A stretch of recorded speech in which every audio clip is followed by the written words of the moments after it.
बिस्मिल्लाहिर्रहमानिर्रहीम। अस्सलाम वालेकुम स्टूडेंट्स, मैं ज़फ़र रेशा आपका केमिस्ट्री टीचर। स्टूडेंट्स, आज की लेक्चर में हम डिस्कस करेंगे एक्सरसाइज को, जिसमें हम first portion short questions discuss करेंगे और उसके बाद न्यूमेरिकल पोर्शन डिस्कस करेंगे। स्टार्ट ले लेते हैं स्टूडेंट्स। क्वेश्चन नंबर फर्स्ट में पूछा गया है हमसे कि define the following terms ppm, PPB, PPT और मोल फ्रैक्शन। स्टूडेंट्स, पीपीएम का मतलब है पार्ट्स पर मिलियन के जब हमारे पास सोल्यूशन बन जाएगा, हमने लेक्चर की या हमने चैप्टर की स्टार्ट में बात की थी कि जब सोल्यूशन बनेगा उसके दो कंपोनेंट्स होंगे, सॉल्वेंट होगा उसमें साइल्यूट होगा।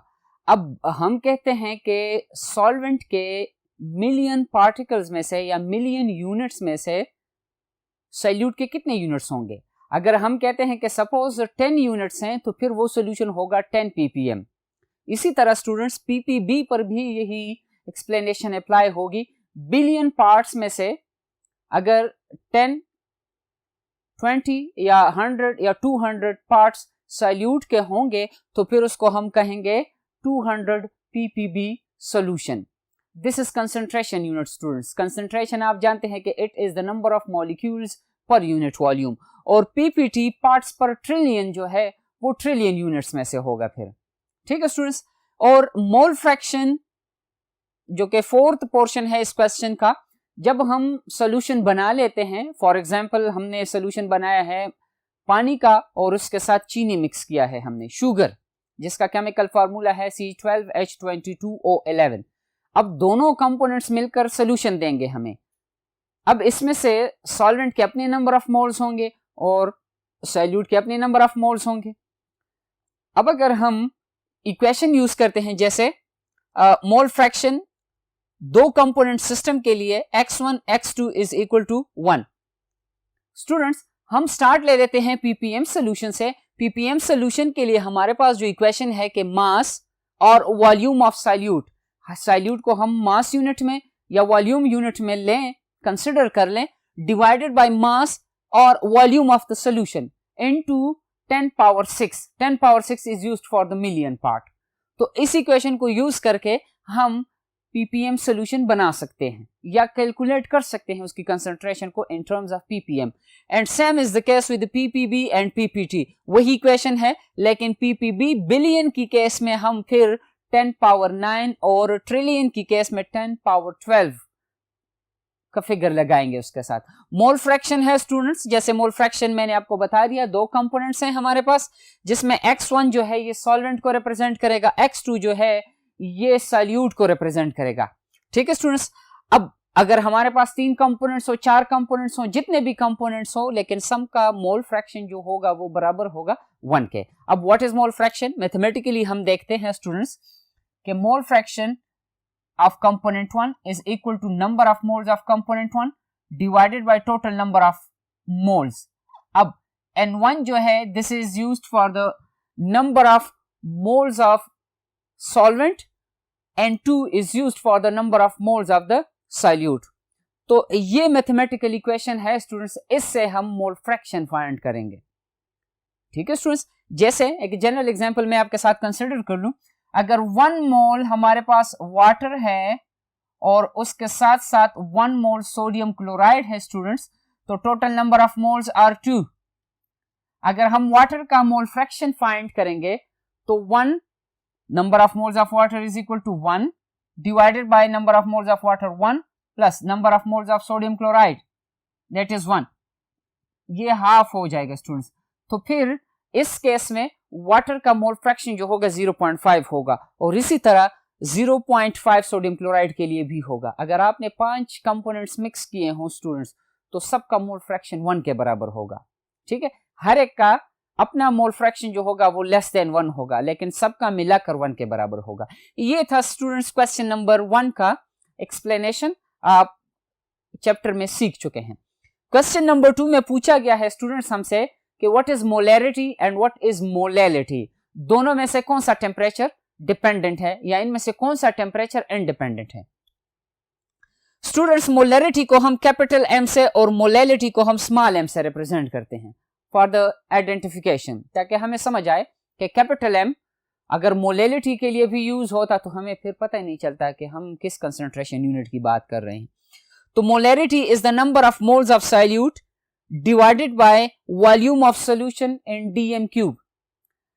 Number of moles of solute, for example consider कर लेते हैं हम 1 मोल ऑफ शुगर। अब आप जानते हैं कि मोलर मास ऑफ शुगर या ग्लूकोज हम कंसिडर कर लेते हैं। ग्लूकोज का मोलर मास 180 है, शुगर का मोलर मास 342 ग्राम्स पर मोल है। तो स्टूडेंट्स अब उनके 342 ग्राम्स अगर हम लेंगे दैट इज इक्वल टू 1 मोल, और इसी तरह 1 मोल को जब हम डिसॉल्व करें उससे सोल्यूशन का वॉल्यूम बन जाए कितना, 1 डीएम क्यूब। इसको हम मोलर सोल्यूशन कहते हैं। ठीक है स्टूडेंट्स, मोलर सोल्यूशन कैसे बनेगा? आपने 1 mole sodium chloride, glucose, sugar, जो भी सब्सटेंस आपने लेना है 1 मोल लेंगे, उसको वॉल्यूमेट्रिक फ्लास्क में थोड़ा सा हमने डिसॉल्व करना है पानी में। जब वो पूरा डिसॉल्व हो जाएगा उसमें फिर हमने वाटर ऐड करना है, और उस वक्त तक ऐड करना है जब वाटर का मिनिस्कस जो होगा, सरफेस जो होगा, वो उस लाइन को उसकी नेक पर, उस बॉटल की नेक पर एक लाइन ड्रॉ की गई होगी। जब तक उसका सरफेस तक लेयर या सरफेस नहीं पहुंचता स्टूडेंट्स, उसको हमने डाइल्यूट करना है। जब उस लेवल तक पहुंच जाएगा तो हम कहते हैं कि अब ये सोल्यूशन जो है 1 डीएम क्यूब बन गया है, जिसकी कंसंट्रेशन 1 मोलर होगी। मोलर सोल्यूशन की केस में क्या होगा स्टूडेंट्स, यहां पर सॉल्वेंट हम किलोग्राम्स में लेंगे या 1000 ग्राम्स की हम बात करेंगे। यहां पर है number of moles per unit volume of the solution, यहां पर है number of moles per kilogram of the solution. ठीक है, सॉल्वेंट, सॉरी यहां पर सोल्यूशन का वर्ड यूज नहीं होगा स्टूडेंट, सॉल्वेंट और यहां पर solution. This is temperature independent. ठीक है, टेम्परेचर का इस पर कोई इफेक्ट नहीं है इन टर्म्स ऑफ सॉल्युबिलिटी।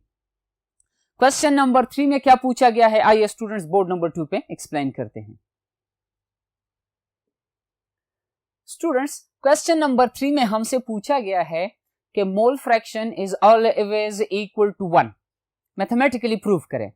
मैं रिपीट करता चलूं क्वेश्चन को कि 2 सब्सटेंसेस, सॉल्वेंट और सॉल्यूट, या 3 सब्सटेंसेस या 4 सब्सटेंसेस, जितने भी सब्सटेंसेस को हमने मिक्स किया है उनका मोल फ्रैक्शन जो है वो हमेशा 1 के बराबर होगा। क्वेश्चन है कि मैथमेटिकली प्रूव करें कि व्हाई मोल फ्रैक्शन ऑफ 2 और more than 2 substances is equal to 1। अब आपके पास इक्वेशन है students, mole fraction of component 1, हम यहां पर 2 सब्सटेंसेस को कंसिडर कर रहे हैं। मैं रिपीट कर रहा हूं, water is solvent, sodium chloride is solute, तो x1 mole fraction of water, x2 mole fraction of sodium chloride. x1 is equal to number of moles of water divided by number of moles of water plus number of moles of sodium chloride. x2 is equal to number of moles of sodium chloride divided by number of moles of water plus number of moles of sodium chloride. दोनों को x1 plus x2 is equal to 1, तो x1 की जगह उसकी value, ठीक है students, x2 की जगह उसकी वैल्यू ऐड कर लेते हैं, तो हमारे पास इक्वेशन रह जाएगा n1 divided by n1 plus n2 plus, students this is n2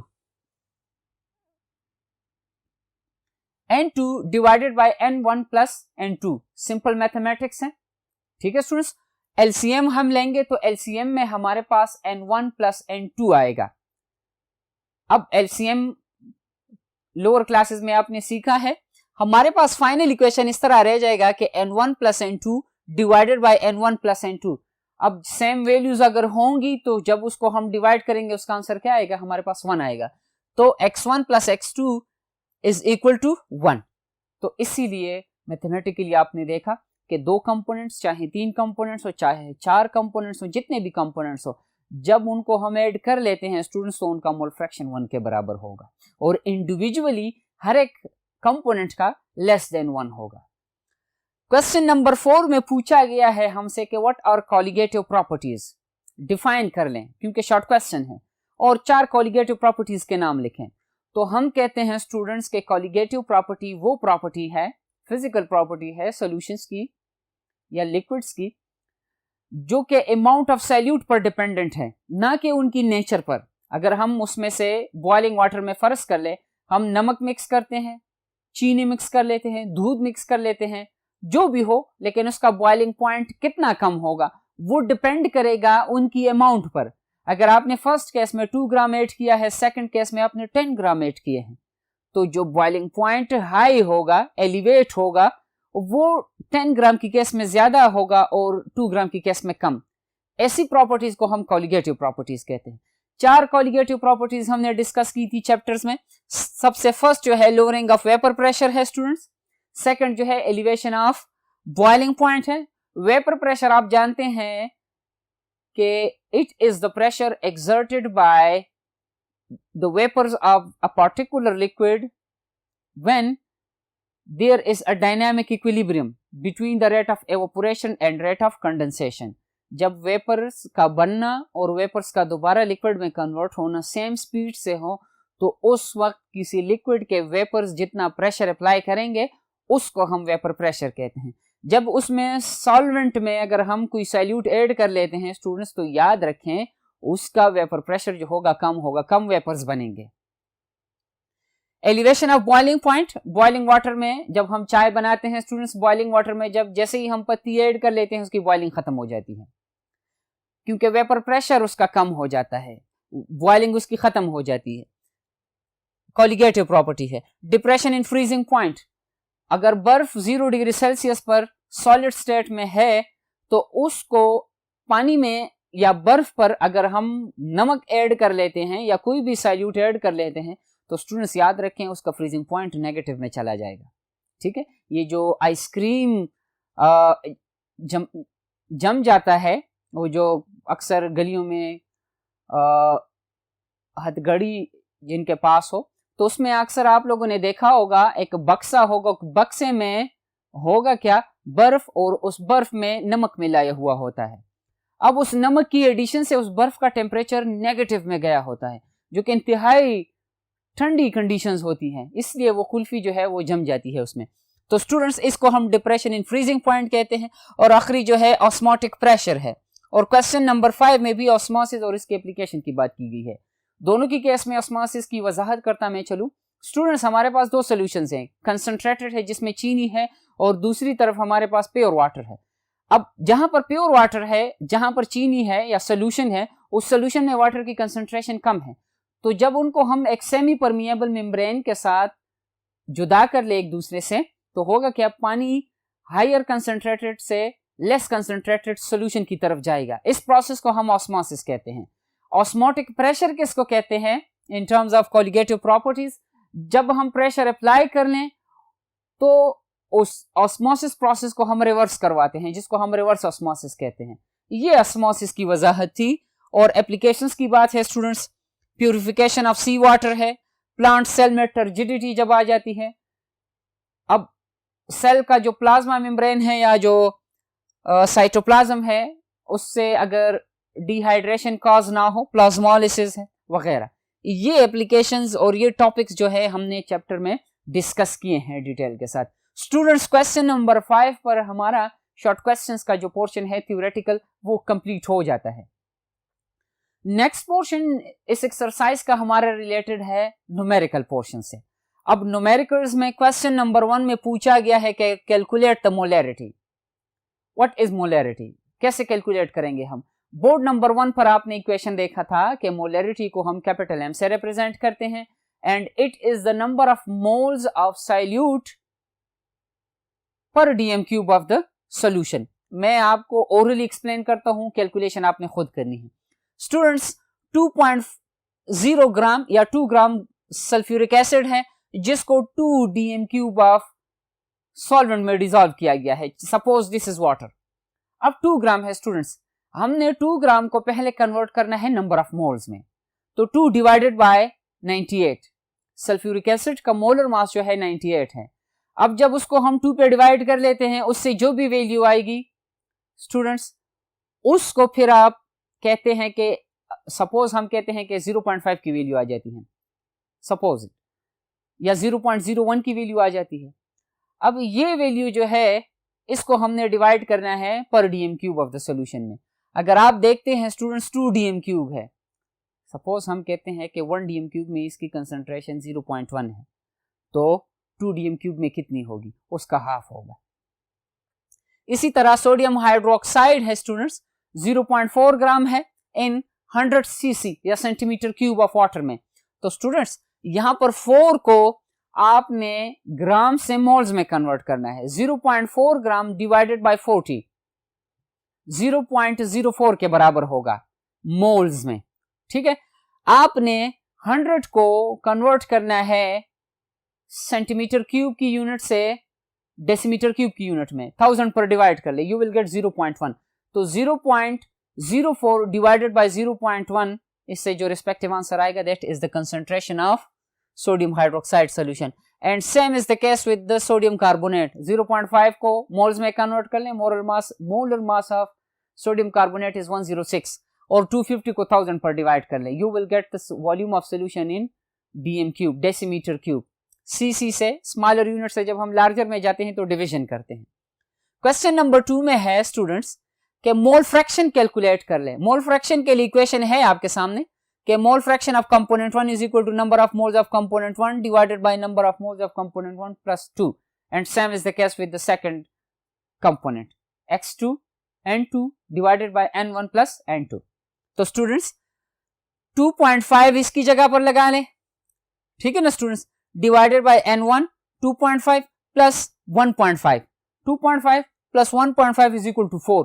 तो 2.5 divided by 4 is equal to the mole fraction of water, ठीक है स्टूडेंट्स। इसी तरह 1.5 divided by 4 is equal to the mole fraction of HCl। Next question में ये है कि 500 gram of water है एंड 600 ग्राम ऑफ ग्लूकोज है। इसको आप नंबर ऑफ मोल्स में कन्वर्ट कर लें। कैसे हम नंबर ऑफ मोल्स में कन्वर्ट करेंगे स्टूडेंट्स, 500 डिवाइडेड बाय 18, इससे number of moles of water आ जाएंगे। इसी तरह 600 डिवाइडेड बाय 180, इससे नंबर ऑफ मोल्स आ जाएंगे स्टूडेंट्स।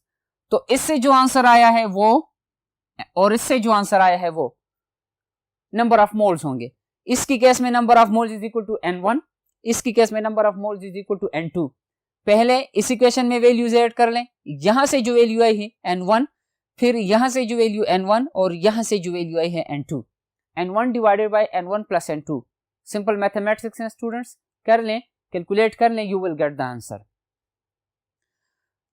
यही एक्सप्लेनेशन जो मैंने आपको दी स्टूडेंट्स, ये आप नेक्स्ट जो पोर्शन है 800 gram water and 120 gram of acetone है। एसीटोन का मोलर मास कैसे कैलकुलेट करेंगे स्टूडेंट्स, CH3 2 टाइम्स है, CH3 2 टाइम्स है, जिसमें 2 कार्बन और 6 हाइड्रोजन होंगे। तो 24 प्लस 6 30, फिर कार्बन और ऑक्सीजन है 28, तो 58 ग्राम्स पर मोल आपके पास मोलर मास आएगा इससे। तो सिंपल है, मोलर मास आ गया। अब 120 divided by 58 is equal to the molar mass of acetone, ठीक है students. Molar mass 120 students divided by 58 is equal to the number of moles of acetone. Simple mathematics है x1 and x2 के लिए। Question number 3 में क्या पूछा गया है ये स्टूडेंट्स, बोर्ड नंबर 3 पे देखते हैं। क्वेश्चन नंबर 3 में है स्टूडेंट्स कि वॉल्यूम ऑफ सिलेंडर है हम जिसका 3 सेंटीमीटर क्यूब वॉल्यूम है। कोई सिलेंडर है 3 सेंटीमीटर क्यूब। अब उसमें मिक्सचर ऑफ गैसेस है students. Gas number 1 oxygen, nitrogen और क्लोरीन, तीनों गैसेस को मिक्स किया गया है, जिसमें ऑक्सीजन का मास है 4.64 क्रॉस 10 पावर माइनस 5 ग्राम, उसके बाद है नाइट्रोजन का 3.5 क्रॉस 10 पावर माइनस 4 और क्लोरीन का मास है 2.3 क्रॉस 10 पावर माइनस 5।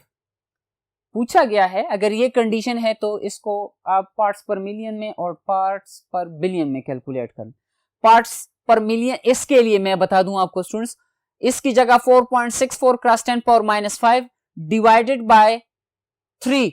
अब 3 को स्टूडेंट्स आपने कन्वर्ट करना है किस यूनिट में, डेसीमीटर क्यूब में, ठीक है स्टूडेंट्स। तो 3 divided by 1000 is equal to 3 cross 10 power minus 2। मैं रिपीट कर रहा हूं स्टूडेंट्स, 3 सेंटीमीटर क्यूब को जब हम डेसीमीटर क्यूब में कन्वर्ट करेंगे, इसको 1000 पे डिवाइड कर ले, तो 3 divided by 1000 is equal to 0.003। ठीक है स्टूडेंट्स, इसको जब आप साइंटिफिक नोटेशन में लिखेंगे तो 3 क्रॉस 10 पावर -3 इसका आंसर आएगा। अब यहां पर स्टूडेंट्स यहां से जो कैलकुलेशन की है आपने सेंटीमीटर क्यूब ऑफ, जो सिलेंडर की केस में सेंटीमीटर क्यूब है उनको डेसीमीटर क्यूब में कन्वर्ट किया आपने। अब ये value divided by 3 centimetre cube in terms of DM cube में मल्टीप्लाइड बाय 10 पावर 6 पार्ट्स पर मिलियन में, तीनों के लिए आपके पास आंसर आ जाएगा। आसान है स्टूडेंट्स।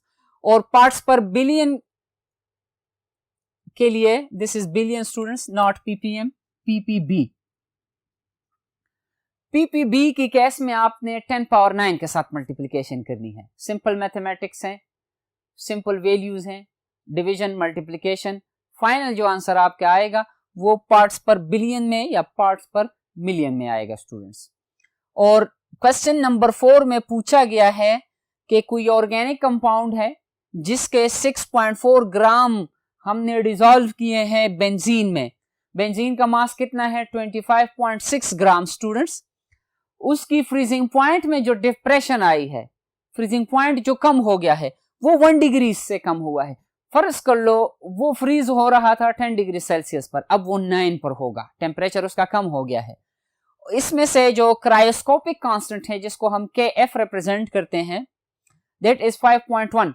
वैल्यूज आपके सामने है स्टूडेंट्स। इक्वेशन आपने यूज करना है कि मॉलिक्यूलर मास का पूछा गया है कि उस सब्सटेंस का जो कि हमने ऑर्गेनिक कंपाउंड में डिसॉल्व किया है बेंजीन में, उसका मोलर मास कैलकुलेट कर लें। KF divided by delta TF into 1000, weight 2, weight 1। KF कितना है स्टूडेंट्स हमारे पास? 5.12, this is constant, multiplied by 1000 multiplied by 6.4। Organic compound जो कि डिसॉल्व हुआ है सॉल्यूट का, W1 जो है this is the weight of the solvent, और delta TF is equal to 1। तो ये सारी कैलकुलेशंस करके वी विल गेट 1280 ग्राम्स पर मोल। तो जो कंपाउंड डिसॉल्व हो गया है किसमें? बेंजीन में, उसका मोलर मास कितना है या मॉलिक्यूलर वेट कितना है? 1280 ग्राम्स पर मोल। क्वेश्चन नंबर 5 में क्या पूछा गया है? आइए स्टूडेंट्स बोर्ड नंबर 1 पे देखते हैं। स्टूडेंट्स क्वेश्चन नंबर 5 में हमसे पूछा गया है कि मॉलिक्यूलर मास कैलकुलेट कर ले उस सब्सटेंस का, जैसे M2 जिसको हम M2 से रिप्रेजेंट करते हैं। आयोडीन है 1.19 ग्राम को डिसॉल्व किया गया है 35 ग्राम ईथर में, जिससे हमारे पास जो बॉइलिंग पॉइंट में एलिवेशन है दैट इज 0.269 डिग्री सेल्सियस, और उसके साथ साथ जो कांस्टेंट है KB, एबोल्यूस्कोपिक कांस्टेंट जिसको हम कहते हैं, दैट इज 2.22। इक्वेशन आपके सामने है स्टूडेंट्स, आसान है, हमने कोलिगेटिव प्रॉपर्टीज में इस इक्वेशन को डिस्कस किया था। Molecular mass of the dissolved substance is equal to KB divided by delta TF, W2 W1 into 1000। KB constant है, इसकी वैल्यू आपको दी गई थी स्टूडेंट्स क्वेश्चन में, दैट इज 2.22 डिवाइडेड बाय जो टेम्परेचर में एलिवेशन आया है that is 0.2696 multiplied by W2 is the mass of the dissolved substance which is 1.99 divided by 35 is the weight of the solvent, और 1000 आपको पता है कांस्टेंट वैल्यू है। तो ये सारी कैलकुलेशन करके हमारे पास स्टूडेंट्स आंसर जब आएगा दैट इज 2.54 ग्राम्स पर मोल। जो डिसॉल्व सब्सटेंस है उसका मोलर मास कितना है? 254 ग्राम्स पर मोल। स्टूडेंट्स ये था आखिरी क्वेश्चन न्यूमेरिकल पोर्शन का। बोर्ड नंबर 2 पर लॉन्ग क्वेश्चंस हैं, डिस्क्रिप्टिव क्वेश्चंस हैं, आइए उनकी डिस्कशन करते हैं बोर्ड नंबर 2 पर। स्टूडेंट्स लॉन्ग क्वेश्चन नंबर 1 में हमसे पूछा गया है कि difference between true solution and suspension बयान करें। अब सॉल्यूशन जो है आपको पता है, हमने चैप्टर की इंट्रोडक्शन में डिटेल के साथ सॉल्यूशन को डिस्कस किया था कि it is the homogeneous mixture of 2 और more than 2 substances. Homogeneous nature की हमने बात की थी कि ये हम 2 बेसिस पर कहते हैं, on the basis of concentration और on the basis of distribution, homogeneous and heterogeneous, या on the basis of physical states, homogeneous and heterogeneous. Gas gas में डिसॉल्व है, होमोजीनियस, गैस लिक्विड में है, हीट्रोजीनियस। सॉलिड लिक्विड में है heterogeneous, solid solid में mix किया गया है होमोजीनियस। सस्पेंशन की हम बात कर रहे थे कि सस्पेंशन के पार्टिकल साइज की अगर हम बात करें, सॉल्यूशन के पार्टिकल साइज 0.01 से 1 नैनोमीटर तक, लेकिन सस्पेंशन का मोर देन 1000 नैनोमीटर। सॉल्यूशन जो है इसको हमने स्टेबल कहा था, सस्पेंशन जो है अनस्टेबल है, इसके पार्टिकल्स बैठेंगे अगर इनको हम अलाउ करेंगे बैठने के लिए, स्टैंड, अलाउड टू स्टैंड, इनको हम अगर मिक्स नहीं करते। हमने कहा था कि सस्पेंशन या तो ओपेक हैं या लाइट को स्कैटर करेंगे। इसी तरह सॉल्यूशन जो है उसको हमने कहा था कि दैट इज ट्रांसपेरेंट, उसके पार्टिकल्स या मॉलिक्यूल्स या आयंस को हम नहीं देख सकते, लेकिन हम सस्पेंशन के पार्टिकल्स को या मॉलिक्यूल्स को या जो आयंस हैं उसमें उनको हम देख सकते हैं। तो डिटेल आपके साथ चैप्टर्स में स्टूडेंट्स डिस्कस की गई है, वहां पर लेक्चर देख लें, रिवाइज कर लें, बुक उठाएं, इंशाल्लाह आपको समझ आएगी।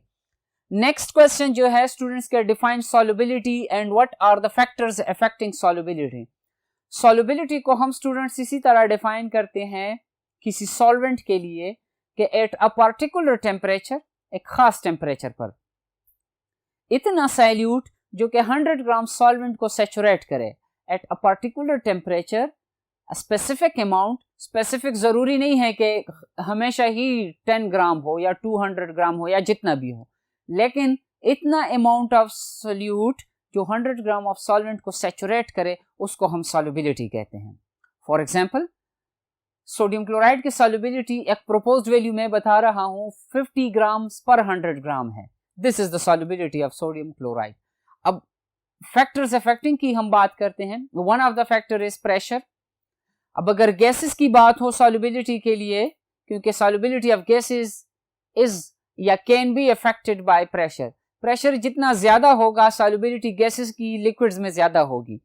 लिक्विड्स की सॉल्युबिलिटी की अगर हम बात करें तो लिक्विड्स आर इनकम्प्रेसिबल, तो प्रेशर का कोई इफेक्ट नहीं होगा स्टूडेंट्स। सेकंड, नेचर पर डिपेंडेंट है, लाइक डिसॉल्व लाइक है स्टूडेंट्स। ऑर्गेनिक में डिसॉल्व होगा, इनऑर्गेनिक में, पोलर और पोलर में डिसॉल्व होगा। बाज़-औक़ात ऑर्गेनिक सब्सटेंसेस वाटर में डिसॉल्व हो जाते हैं जो कि इनऑर्गेनिक इन नेचर हैं, वो हम पोलरिटी की बेस पर बात करते हैं स्टूडेंट्स, या हाइड्रोजन बॉन्डिंग की बेस पर हम बात करते हैं, या डाइपोल इंटरेक्शन की बेस पर। थर्ड फैक्टर जिसके साथ हम डिस्कस करते हैं दैट इज टेम्परेचर। बाज़ सब्सटेंसेस की सॉल्युबिलिटी पर टेम्परेचर रिलीज होती है, जैसे सोडियम हाइड्रोक्साइड वाटर में डिसॉल्व हो जाए तो सोल्यूशन गर्म होगा। बाज़ औक़ात टेम्परेचर का कोई इफेक्ट नहीं होगा, मतलब सोडियम क्लोराइड को अगर आप पानी में डिसॉल्व करेंगे तो इतना हीट रिलीज होता है जिसको हम डिटेक्ट नहीं कर सकते, बॉडी टेम्परेचर उससे ज्यादा होता है, तो जब उस कंटेनर को हम टच करते हैं तो हमें पता ही नहीं चलता। बाज़ सब्सटेंसेस ऐसे होंगे जैसे अमोनियम नाइट्रेट है, पानी में डिसॉल्व होगा तो वो सिस्टम ठंडा होगा उसके साथ, तो जितना हम टेम्परेचर बढ़ाते जाएंगे उसकी सॉल्युबिलिटी बढ़ती जाएगी। वो सब्सटेंसेस जो रिलीज करते हैं हीट को, उनकी सॉल्युबिलिटी टेम्परेचर बढ़ाने से कम होगी, और जिनकी सॉल्युबिलिटी से इतनी एनर्जी रिलीज नहीं होती जैसे सोडियम क्लोराइड है, तो टेम्परेचर का कोई इफेक्ट वहां पर नहीं होगा। ठीक है स्टूडेंट्स, सॉल्युबिलिटी ऑलमोस्ट कांस्टेंट ही रहेगी।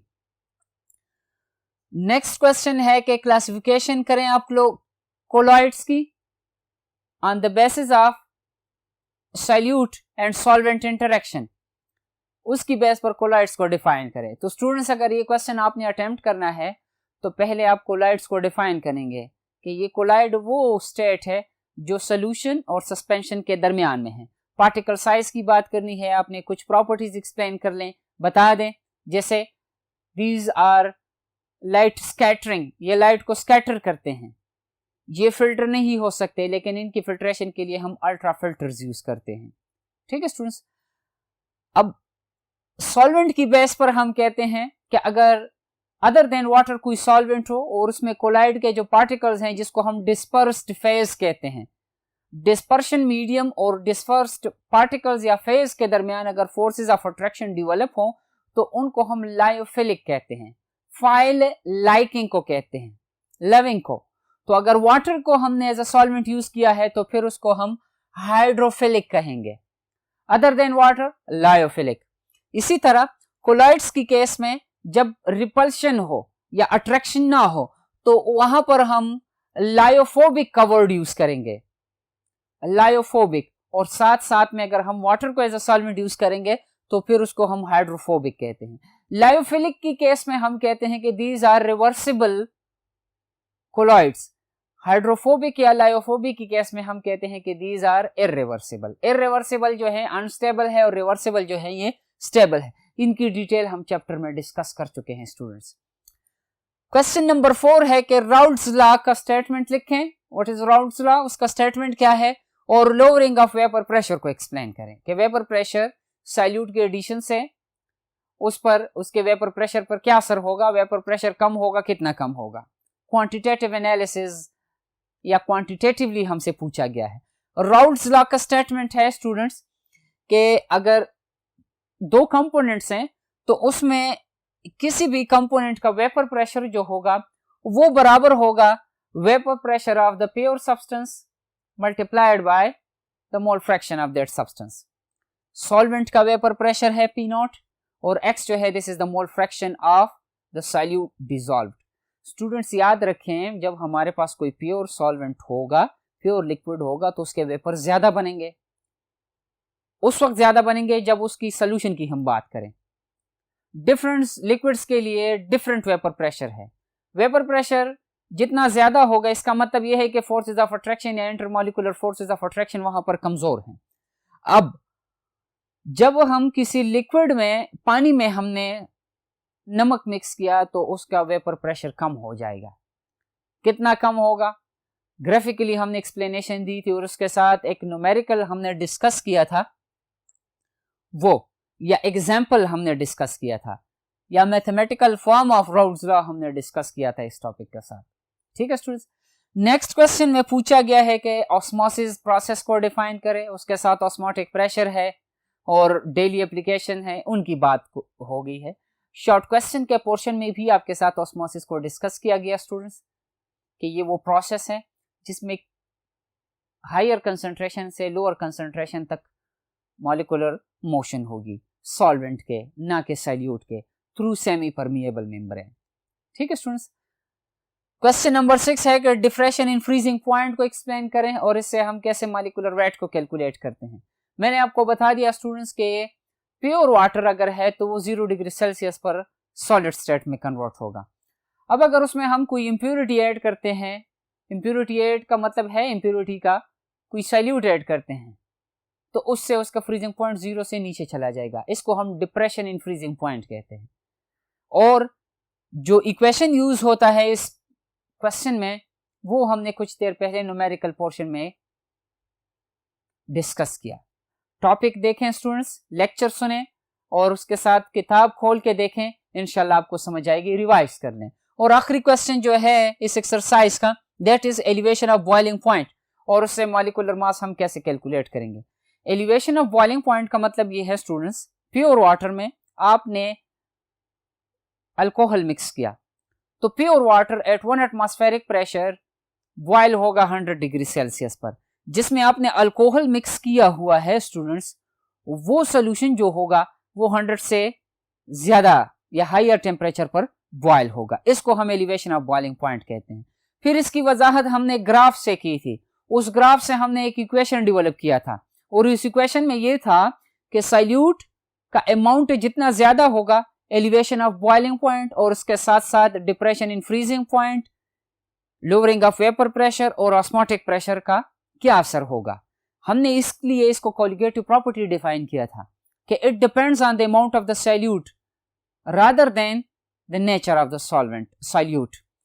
सॉल्यूट की नेचर पर डिपेंडेंट नहीं है, amount of the solute dependent है। ठीक है स्टूडेंट्स, आज की लेक्चर के लिए इतना ही काफी है स्टूडेंट्स, जिसमें हमने एक्सरसाइज को डिस्कस किया, न्यूमेरिकल पोर्शन, शॉर्ट क्वेश्चंस और लॉन्ग क्वेश्चंस को। इंशाल्लाह नेक्स्ट लेक्चर में जब हाजिर होंगे तो एक नए टॉपिक के साथ हाजिर होंगे। तब तक के लिए अल्लाह हाफिज।